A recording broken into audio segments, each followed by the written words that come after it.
My father handed the company I built to my incompetent brother, Kevin, telling me to accept his leadership or leave. So I walked away, taking my critical knowledge with me. 3 weeks later, the silence broke when Dad called, sobbing as everything collapsed. This is where the story truly begins, and you won't want to miss what happens. Make sure you're subscribed to see it through to the end. We're always curious. Where in the world are you all watching from today? Let us know in the comments. The silence in the boardroom was not peaceful. It was the suffocating quiet of a tomb before the stone is rolled into place. I sat at the mahogany table, my hands clasped so tightly together that my knuckles had turned a translucent white. Across from me sat my father, Arthur, his face unreadable, a mask of aged stoicism that I had spent 34 years trying to decipher. Next to him was my older brother, Kevin, leaning back in his leather chair with a casual, almost bored arrogance that made my stomach churn with a mixture of nausea and rage. "I've made my decision, Amelia," Arthur said, his voice steady, devoid of the tremor one might expect from a man destroying his daughter's life. He didn't look at me. He looked at the paperwork in front of him, smoothing a crease that didn't exist. "Effective the 1st of next month, I am stepping down as CEO." My heart hammered against my ribs, a frantic bird trapped in a cage. I had known this day was coming. I had prepared for it.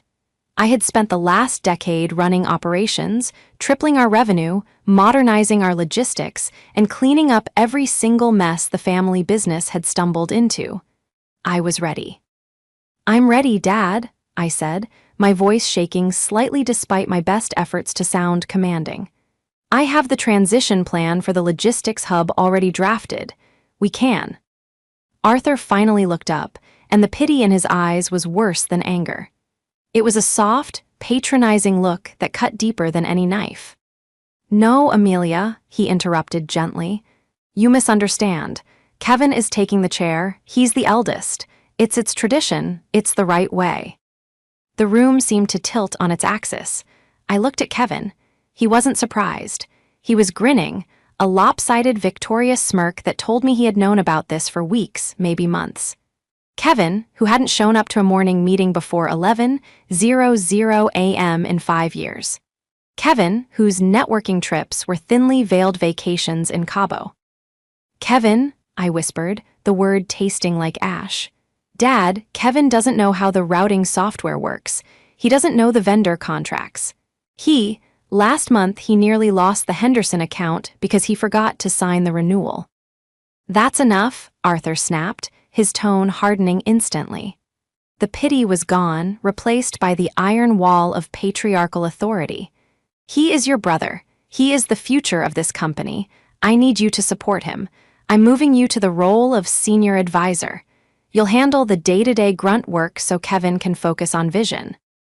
"Vision?" I stood up, my legs trembling. "You want me to be his secretary while he pretends to run the company I saved? I won't do it. I can't do it." Arthur slammed his hand on the table. "You will do it because you are family, because I am your father and I am telling you what is best." "It's not best," I shouted, the years of suppression finally boiling over.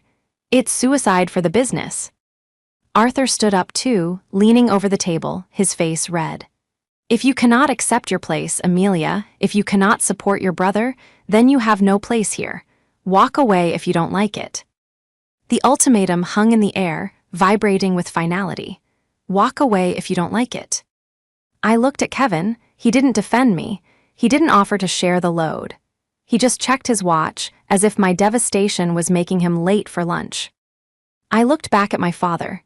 I saw no hesitation, no regret, just an expectation of obedience. "Okay," I said, my voice suddenly frighteningly calm. "I'll walk." "Don't be dramatic," Arthur scoffed, sitting back down. "You'll be at your desk on Monday." "No," I said, grabbing my purse. "I won't." I turned and walked out of the boardroom, the heavy oak doors closing behind me with a click that sounded like a gunshot. I made it to the elevator before my legs gave out, and I had to lean against the cold metal wall, gasping for air. The betrayal wasn't just about the title or the money. It was the realization that, in his eyes, my competence would never outweigh my brother's gender. The morning after the meeting, the sun rose with an audacity I found personally offensive. I lay in bed, staring at the ceiling, my body heavy with a kind of exhaustion that sleep couldn't fix. It was a Tuesday. For the last 12 years, Tuesday meant the weekly operations review, a meeting I led, prepared for, and executed with military precision. My phone buzzed on the nightstand, then again, and again. I roll. Over and looked at the screen. 4 missed calls from Dad and 2 texts from Kevin. Kevin, where are you? The Henderson reps are here early. I don't have the files. Kevin, stop being a brat. Dad is pissed. Get here now. I didn't reply. I didn't feel the panic I usually felt when a crisis loomed. Instead, I felt a strange, cold detachment. I got up, made coffee, and sat by the window. Around 10:00 a.m., my personal cell phone rang. It was Lucy. Lucy was the office manager, a woman in her 50s who had been with the company since before I was born. She was the gatekeeper, the vault of secrets, and the only person in that building besides me who actually worked a full 8-hour day. Amelia, her voice was a hushed whisper, "Are you okay?" "I'm fine, Lucy," I said, sipping my coffee. "How is it over there?" "It's chaotic," she whispered. "Arthur is pacing the hallway. Kevin is in your office, well, what used to be your office. He's looking for the master credentials for the logistics server. He's shouting at the IT guys, but they're telling him they don't have access." A small, grim smile touched my lips. Of course they didn't. "What did you tell him?" I asked. "I told him that you handled all high-level security protocols personally," Lucy said. "Amelia, Arthur is saying you quit in a tantrum. He's telling everyone you're having a female moment and will be back once you calm down." "I'm not coming back, Lucy," I said softly. There was a long pause on the other end. "I know," she said, her voice trembling. "I saw the look on your face yesterday. But Amelia, the Henderson contract. The renewal deadline is Friday. The automated dispatch system, the encryption keys for the driver payroll, it's all on your encrypted drive, isn't it?" "It is," I confirmed. "They don't know," Lucy breathed. "They have no idea, do they?" "No," I said, looking out at the skyline. "They think the business runs on magic and Kevin's charm. They forgot that I built the engine." "Kevin is telling the staff that he's going to streamline operations today," Lucy warned. "He's talking about firing the shift supervisors because he thinks they cost too much. He doesn't realize those supervisors are the only reason the drivers don't strike." "Let him," I said, though it pained me to say it. I cared about those people. If I step in now, Lucy, if I send one password or answer one question, nothing changes. They'll just take the solution and push me back into the corner. I have to let it happen. "Be careful, honey," Lucy said. "Arthur is getting worked up. He's threatening legal action if you don't show up." "Let him try," I said. "I never signed a non-compete. I never signed an employment contract that stipulated a notice period for the role of unpaid scapegoat. And the software on my laptop? I wrote the code on my own time, on my own device, 3 years ago. It's my intellectual property." But they had forgotten one crucial thing, I whispered to myself after hanging up, watching a bird land on the balcony railing.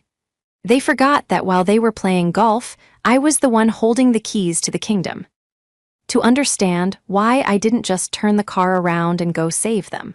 Because that is what I had been programmed to do since childhood, you have to understand the dynamic between Kevin and me. Kevin was 4 years older. He was the firstborn son, the heir apparent from the moment he drew breath. He was charming, I'll give him that. He had Arthur's jawline and a smile that could disarm a dissatisfied client over a steak dinner.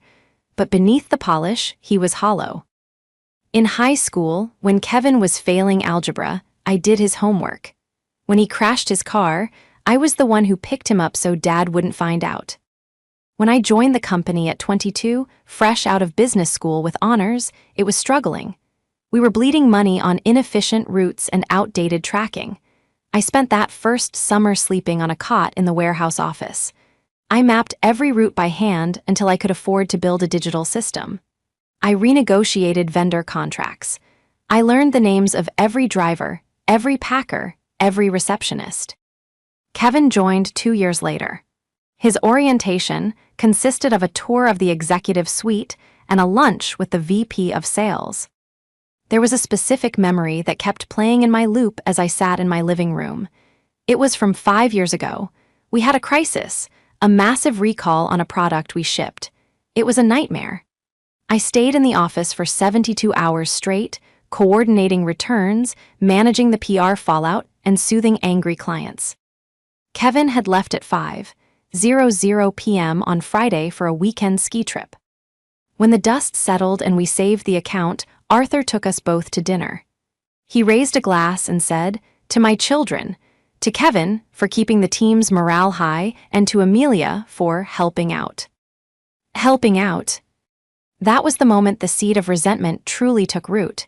I had watered it with silence for 5 years, and now it had bloomed into a forest of thorns. My phone rang again. This time it wasn't family, it was Samantha. Samantha was my best friend since college, and conveniently, a shark of a corporate attorney. "I heard the news," Samantha said, her voice sharp and clear. "Lucy texted me. Are you okay?" "I'm numb," I admitted. "Good, numb is good. Numb keeps you from making emotional mistakes," Samantha said. "Now, listen to me. Do not answer their calls. Do not log into your work email. Do not go to the building. If Arthur shows up at your door, you don't open it." "He threatened legal action," I told her. Samantha let out a dry, dark laugh. "On what grounds?" "Failure to enable nepotism. Amelia, I reviewed your employment status years ago, remember? You're an at-will employee. You didn't steal company property. You left. You resigned effectively immediately due to a hostile change in working conditions. Constructive dismissal if we want to get nasty. But for now, silence is your weapon." "I feel guilty," I whispered. "The employees, the drivers." "Kevin is the CEO," Samantha said firmly. "The employees are his responsibility now. If he fails them, that is on him. Not you. You have been the crutch for that family for too long. If you go back now, you will never, ever be free. They will bleed you dry and leave you with nothing but a thank you for helping out when you're 60. She was right. I knew she was right. "What do I do, Sam?" "You wait," she said. "You wait for the house of cards to fall. Because we both know Kevin can't even operate the coffee machine, let alone a multi-million-dollar logistics firm. It won't take long." She paused and her voice dropped an octave. "But be prepared, Amelia.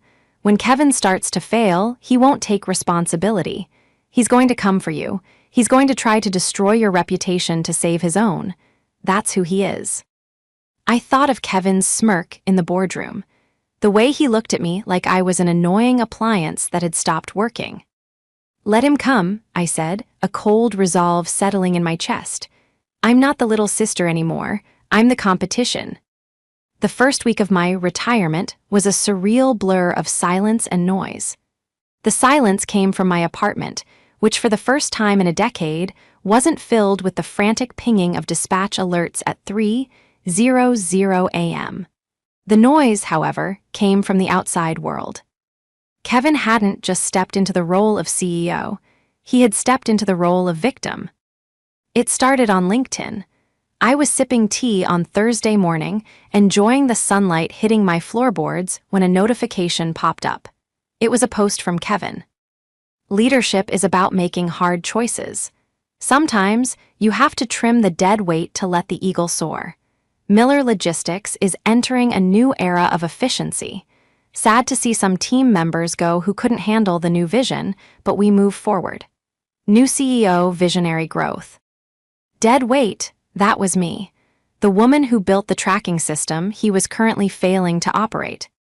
I felt a flash of heat in my chest, the urge to type a furious rebuttal, to list every weekend I sacrificed while he was partying in the Hamptons. But Samantha's voice echoed in my head. "Silence is your weapon." I closed the laptop. I didn't need to defend myself on social media. I had something better. I had the key.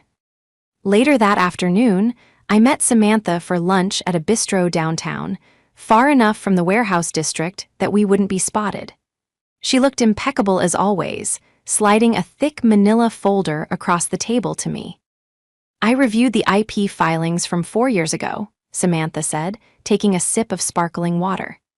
It's ironclad, Amelia. You wrote the Miller Connect source code on your personal laptop on weekends before you were a salaried executive. You licensed it to the company on a rolling monthly basis for a nominal fee of $1. A contract Arthur signed without reading because he was too busy planning his golf trip. I opened the folder. There it was, my signature and Arthur's scrawled signature.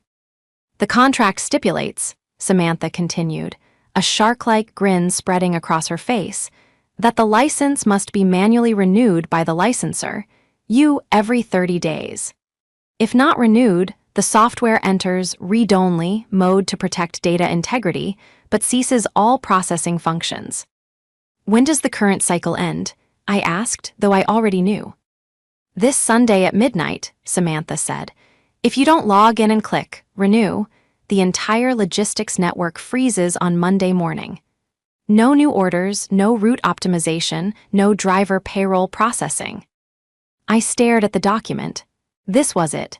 This was the leverage. It wasn't a trap I had set with malice. It was a safety measure I had built years ago to ensure I was never made redundant. I had just never expected to actually have to use it. He called me dead way. GHT, I whispered, tracing the edge of the paper. Then let him see how heavy the company is without you carrying it, Samantha replied. But before I could even process the morality of letting the system crash, my phone rang. It wasn't Dad, and it wasn't Kevin. It was Mr. Henderson. Robert Henderson was our biggest client. His manufacturing firm accounted for 40% of Miller Logistics' revenue. He was a no-nonsense man who hated excuses. Amelia, his voice was gravelly and tight. I've been trying to reach the scheduling department for 3 days. I have 20 containers sitting on a dock in Newark, and your brother is telling me there's a system migration happening? What the hell is going on? I took a deep breath. This was the turning point. I could cover for Kevin one last time. I could make a call, smooth it over, save the account for my father's legacy.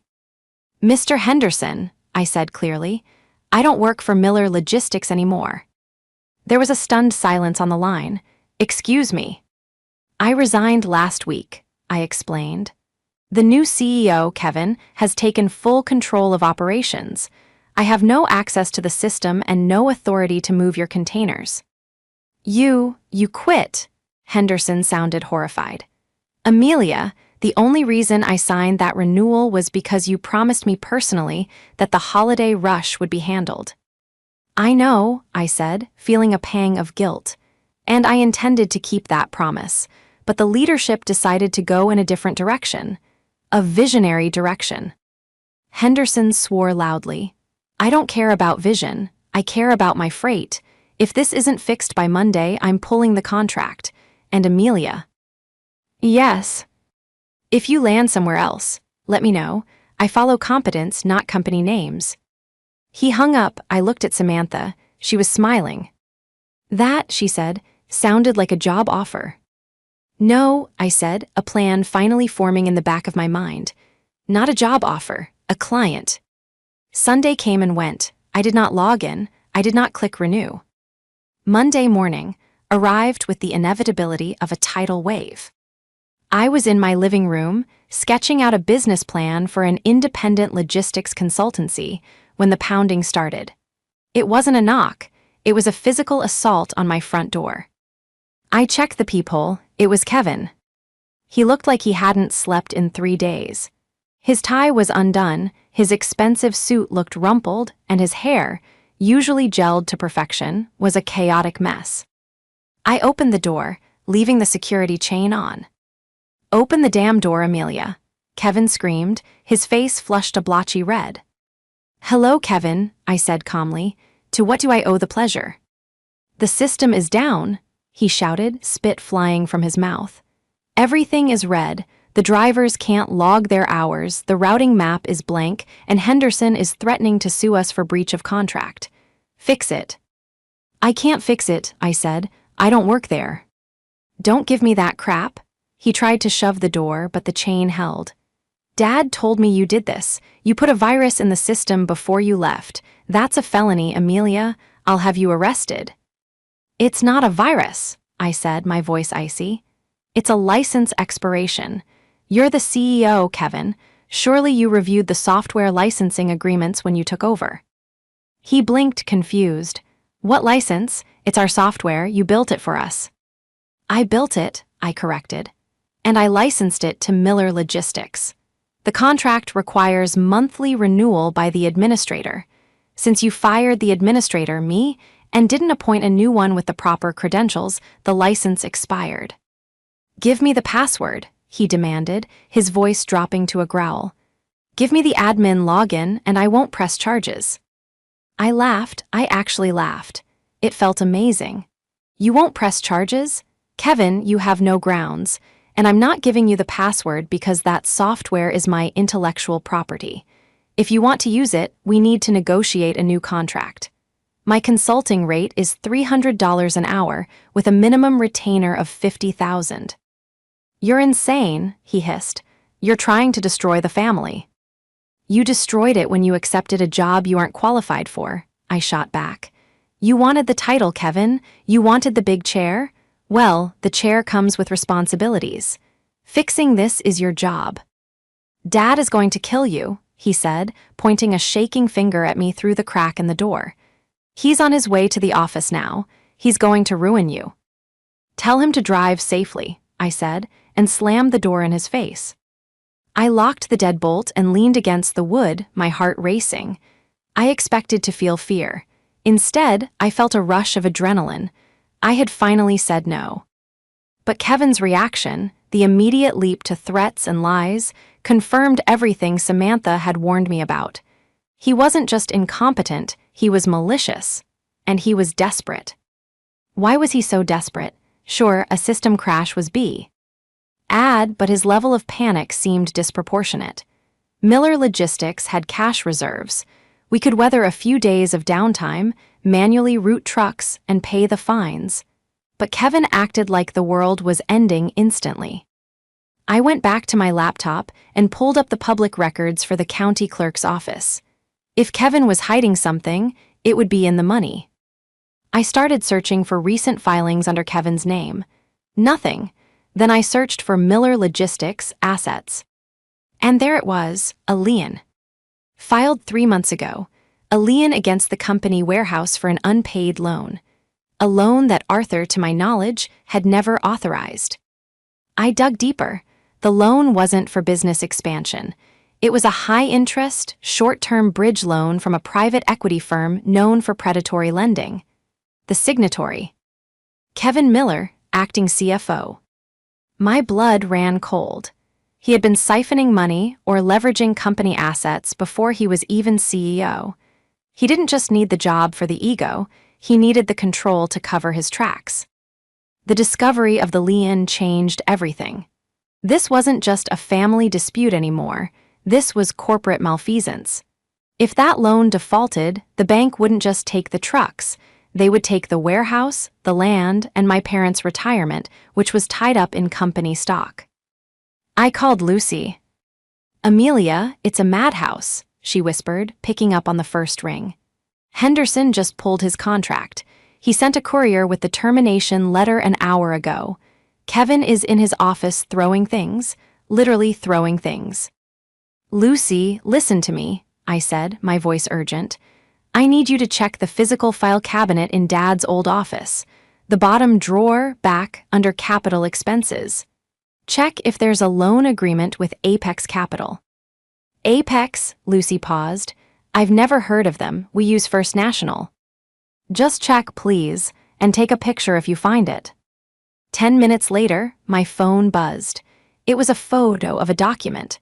A loan agreement for $500,000 secured against the primary distribution center. The interest rate was astronomical. The funds had been deposited into an account I didn't recognize. I traced the routing number online. It wasn't a company vendor. It was an account in the Cayman Islands. My brother wasn't just incompetent, he was embezzling. I sat there, staring at the screen, realizing the magnitude of what I held. I could go to the police.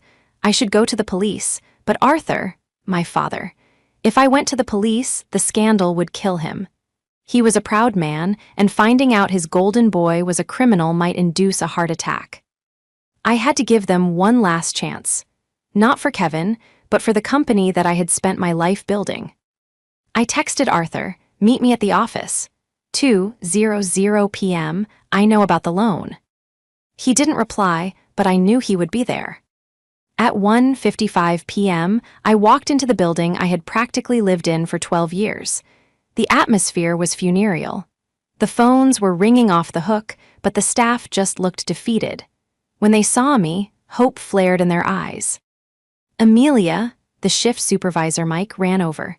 "Thank God, are you back? The drivers are sitting in the lot, they don't know where to go." "I'm sorry, Mike," I said gently. "I'm just here for a meeting." I walked into the boardroom. Arthur and Kevin were there. Kevin looked pale, sweating profusely. Arthur looked furious, his face a mask of thunder. "You have some nerve," Arthur spat as I entered. "Sabotaging the system and then blackmailing your brother." "I didn't sabotage anything," I said, tossing a folder onto the table. "And I'm not here to talk about the software. I'm here to talk about Apex Capital." The color drained from Kevin's face so fast I thought he might faint. Arthur frowned. "Apex? Who is Apex?" "It's the predatory lender Kevin borrowed $500,000 from, using the warehouse as collateral," I said, pointing at Kevin. "Tell him, Kevin. Tell Dad where the money went." "She's lying," Kevin screamed, standing up. "She forged it. She's trying to frame me because she's jealous." "I have the bank records, Kevin," I lied. "I didn't have the bank records yet, only the loan, but he didn't know that. I know about the offshore account." Arthur looked at Kevin, then at me. For a moment, I thought he saw it. I thought the veil had lifted. He looked at his son, seeing the sweat, the panic, the guilt. But then the old habit kicked in. The lifetime of favoring the son, the refusal to admit he was wrong. Arthur turned to me, his eyes cold. "If Kevin took a loan, it was for the business. He has vision, Amelia. Sometimes you have to take risks. You wouldn't understand that because you're too cautious. You're just an administrator." I stared at him, stunned. "Dad, he didn't put the money in the business. The vendors aren't paid. The maintenance budget is empty. He stole it." "Stop it," Arthur roared, slamming his fist down. "I will not have you slander your brother in this room. You are jealous because I chose him. This entire charade, the software, this loan story, it's all just a tantrum because you didn't get the crown." He took a breath, straightening his tie. "Now you will unlock the system. You will apologize to Kevin, and you will sign over the rights to that software to the company immediately. If you don't, I will cut you out of the will completely. I will make sure you never work in this industry again." I looked at my father. I really looked at him. I saw a man so desperate to believe in his fantasy of a dynasty that he was willing to let the reality burn to the ground. He would rather lose the company than admit his daughter was right and his son was a thief. The last tether of loyalty snapped. It didn't snap with a bang, but with a quiet, peaceful release. "You don't have to cut me out, Dad," I said softly. "I'm already gone." I looked at Kevin, who was smirking again, thinking his father's protection had saved him one last time. "You win, Kevin," I said. "You can have the company, you can have the loan, you can have the mess, but you can't have me to fix it." "Unlock the system," Arthur commanded as I turned to the door. "No," I said, "the contract is expired, and I'm not renewing it." I walked out. Behind me, I heard Arthur shouting, but his voice sounded small, distant, like a ghost in a machine that had already been turned off.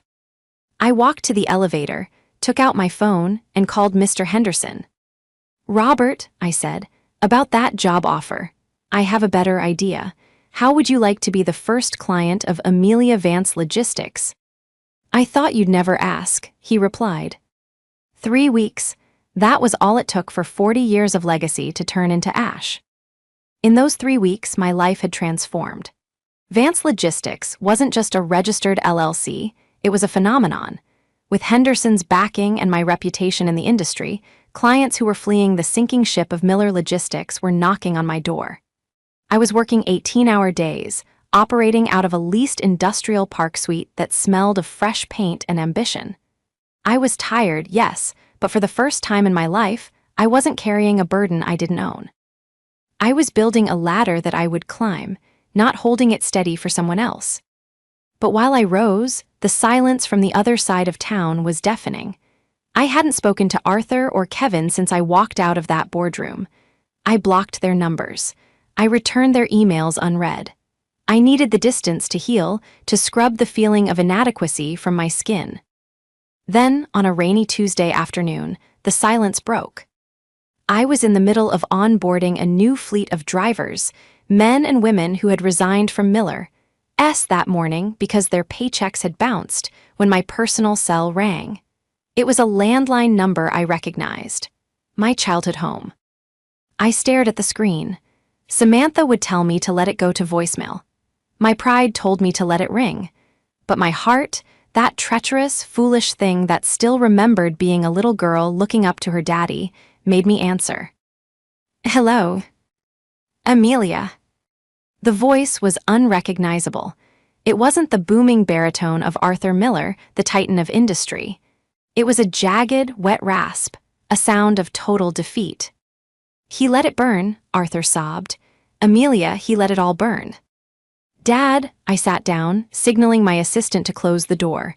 What happened? The bank, he choked out, the tears flowing freely now, a sound I had never heard in 34 years. Apex Capital, they called the loan. Kevin, he defaulted. They're here, Amelia. They're at the warehouse with the marshals. They're locking the doors. They're seizing the trucks.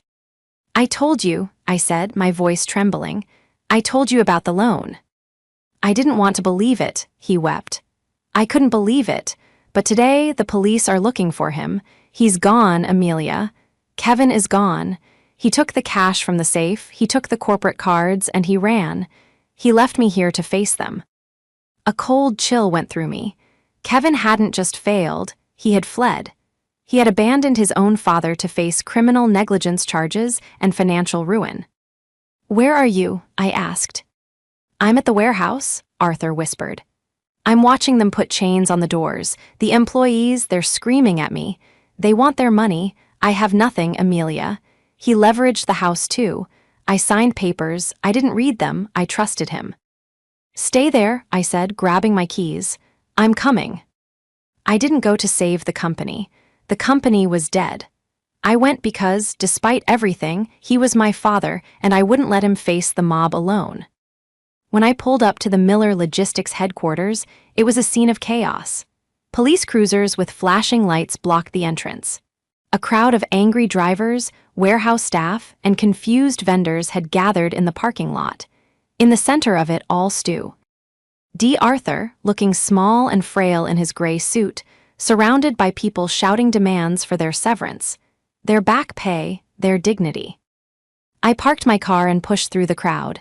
Let me through, excuse me. It's Amelia, someone shouted. The tone wasn't angry, it was hopeful.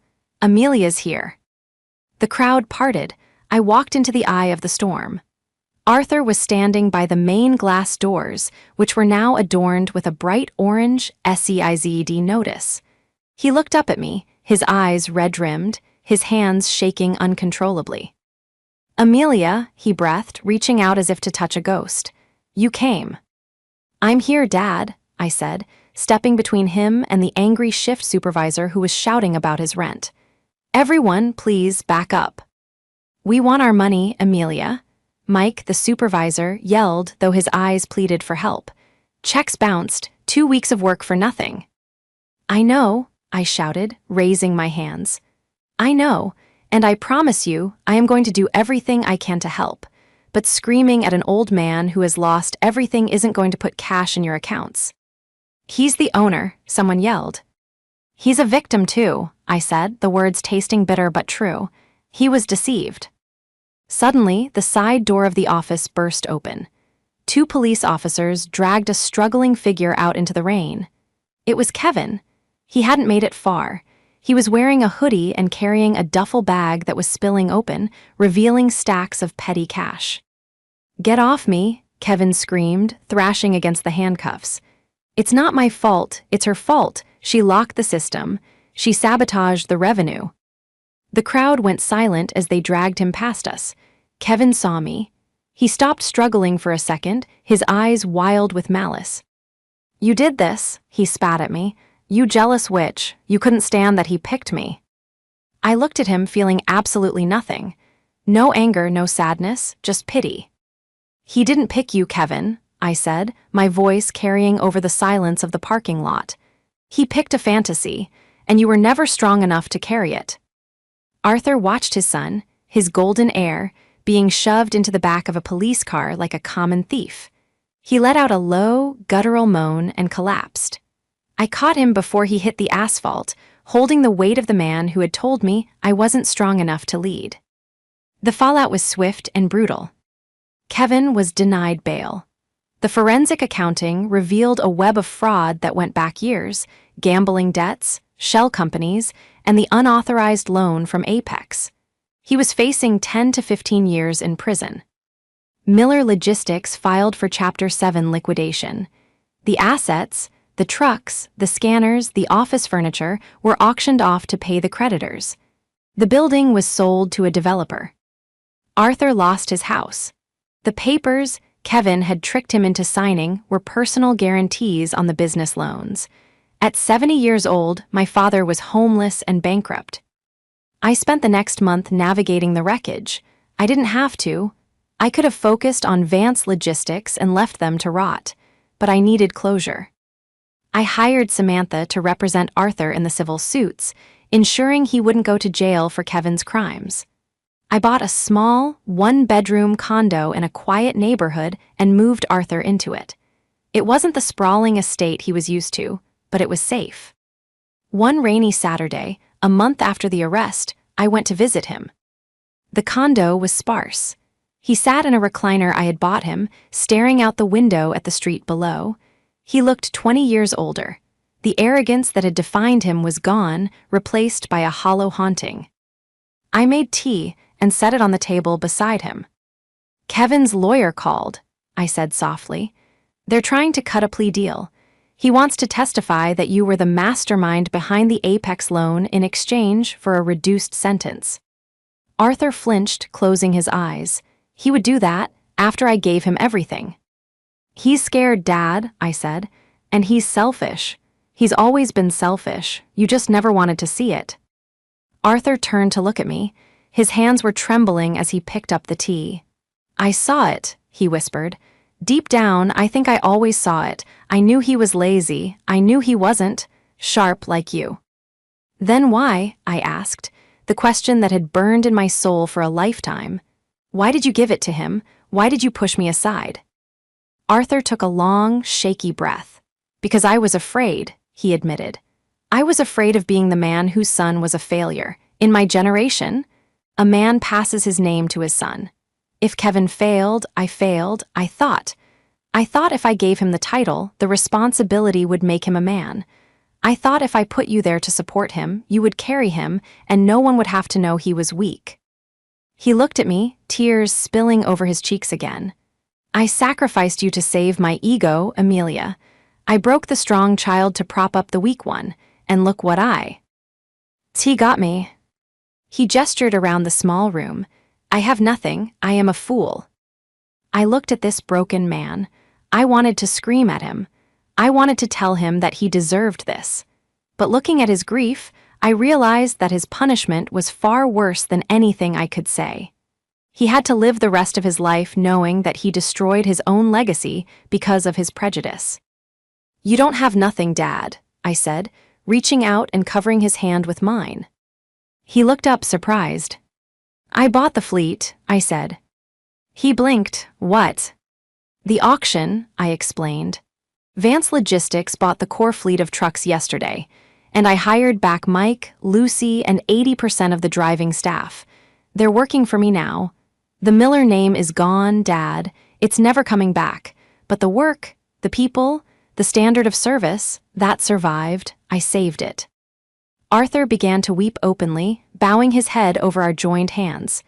I don't deserve you, he sobbed. I don't deserve your kindness. No, I said firmly. You don't, but I'm not doing it for you. I'm doing it because I am good at my job. I'm doing it because I am the CEO that company needed, whether you saw it or not. I stood up and walked to the door. Amelia, he called out. I turned back. I am so proud of you, he whispered. I should have said it 10 years ago. You are the only true Miller left. I'm not a Miller anymore, Dad, I said gently. I'm a Vance, and Vance Logistics has a very busy week ahead. I left the condo and walked out into the cool afternoon air. My phone buzzed. It was a text from Mr. Henderson. Contract signed for the new distribution center. Congratulations, partner. I smiled, looking up at the sky. The clouds were clearing. The weight was gone. I got into my car, started the engine, and drove away from the past, heading straight toward the empire I was building on my own terms.